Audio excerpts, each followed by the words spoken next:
I'm a little wary about watching this movie. But I'm even more wary about pistachio Oreos. I mean, I like pistachios, but this is just weird!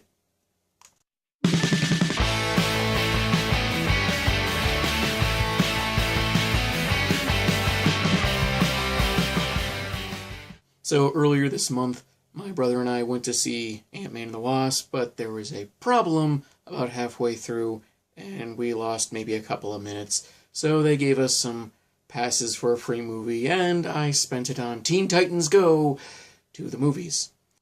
Bear with me where my voice is concerned, because I stressed it out a couple of days ago. I mean, it was my fault. I chose to engage with stupid people, so... Anyway, so the premise of this movie is, which you probably already know, is that Robin wants a movie made about him, but he needs an arch nemesis, and that's where Slade comes in, and there's this big story about how he needs his friends, even if they get in his way, and overall, I would say it's not as bad as I was thinking it was going to be, because I stopped watching the show a while back. It just became less of a satire or parody of the previous Teen Titans show and more of a random Family Guy style show. And we're just, we'll just throw in this thing. It doesn't need to make any sense. It'll just be, funny. Its only saving grace was that it wasn't Family Guy. But yeah, I was not expecting much from the movie, even though the commercials did seem pretty fun and energetic and so forth. It had its share of Easter eggs and references and making fun of themselves and making fun of DC properties in general, which you get from the TV series. But this movie, what surprised me was how focused it was. It didn't deviate that much from its main plot. And one thing I actually liked was that it didn't do what the series did and just repeatedly have the team treat Robin like garbage, which really lost its humor very quickly. And, of course, if they'd gone that route, then the resolution would not have been as poignant. There are a couple of nice, quiet scenes that don't actually, throw itself in your face.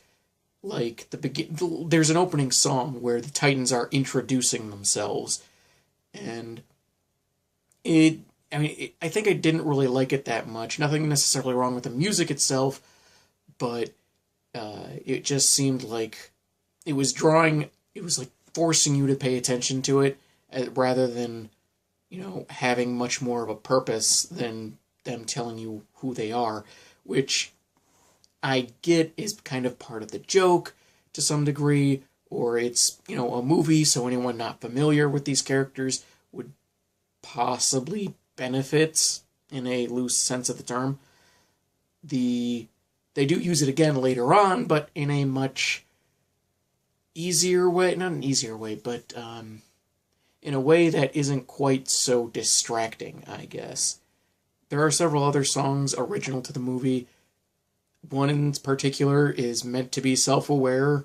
It's kind of like an 80s standard upbeat song sung by Michael Bolton.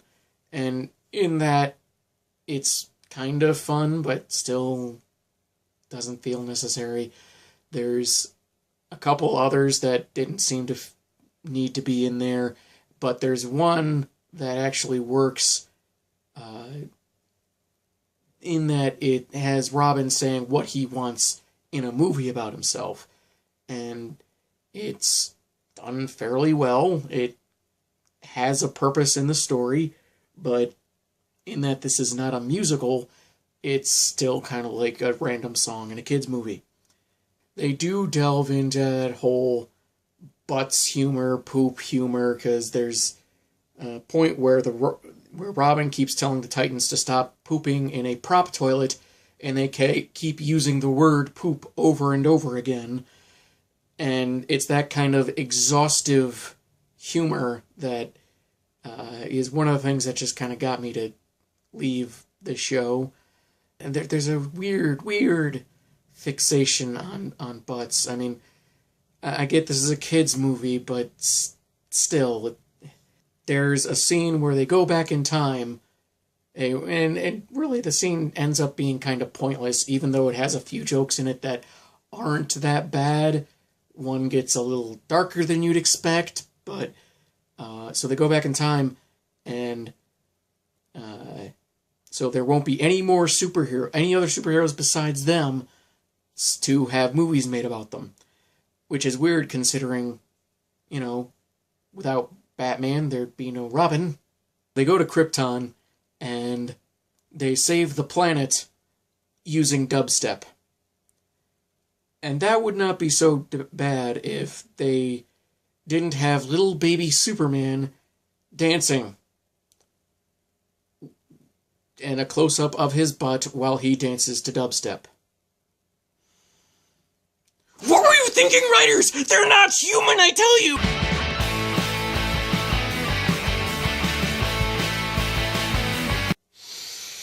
Okay. I'm better now. Okay. Moving on.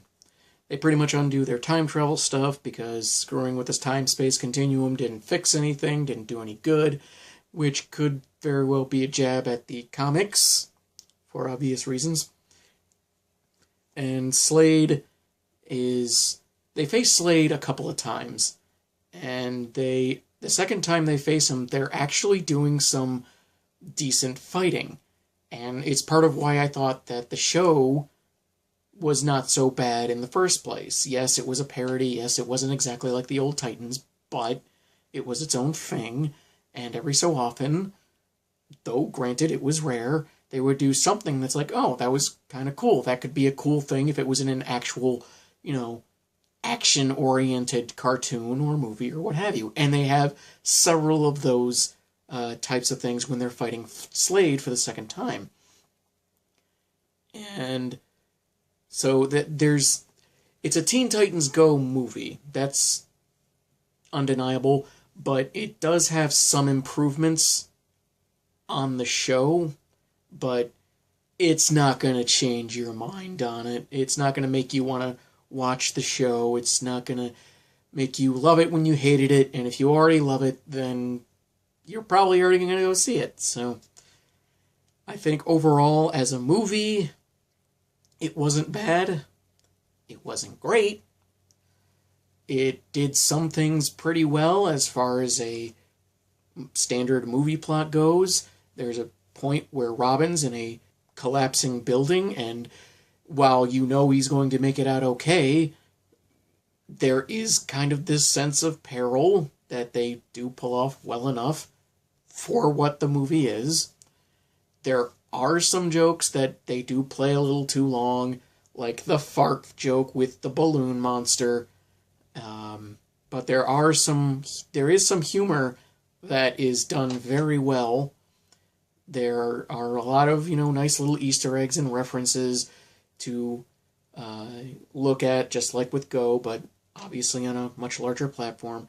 And there's this one scene I thought was kind of fun, that was much funnier than some of the others. Titans are walking towards the camera on the studio lot, and behind them is this guy who looks strikingly like Stan Lee, sweeping up, and he's trying to get in the camera shots, moving when the characters move so he's in the shots. And that alone would have been funny if they had just left it at that.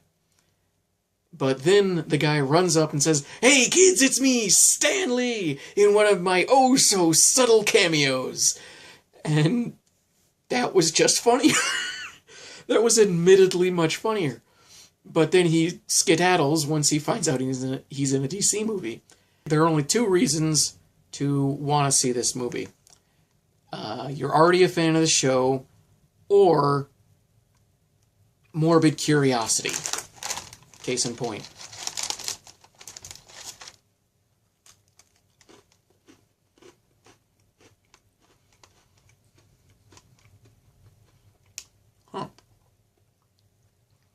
It actually isn't bad.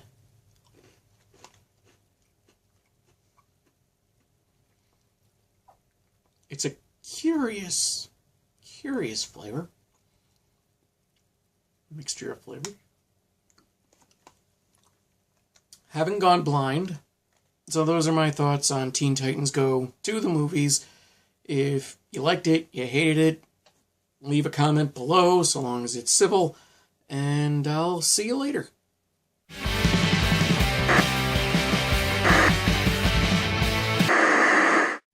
Oh, forgot.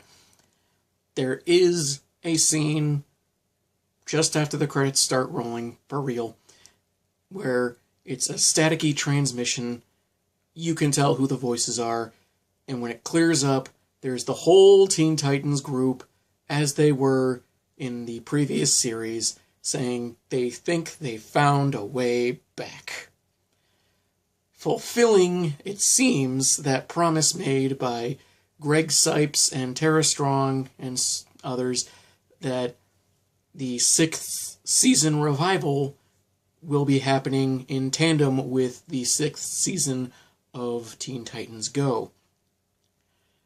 And if this is an actual season revival like Samurai Jack or so many other shows and live action that it's happened with, your Will and Graces, your short-lived Roseannes, etc., just don't fall into the trap of thinking that this show has to grow up in terms of there needs to be a lot of violence, there needs to be a lot of explicit language. That's not why we liked the show. That's not why we started liking it. It was clever. It had a wonderful blend of action and comedy and drama and heart, and the impulse for some people is to take what they loved when they were younger and make it grow up with them. And for some people, that means making it very cynical, very explicit, very, some definition of mature. Samurai Jack did, they may have had a couple of swear words, they had some blood, they had a mild bit of nudity, but those things were in very short supply. For the most part, the Samurai Jack revival stayed true to what it was originally.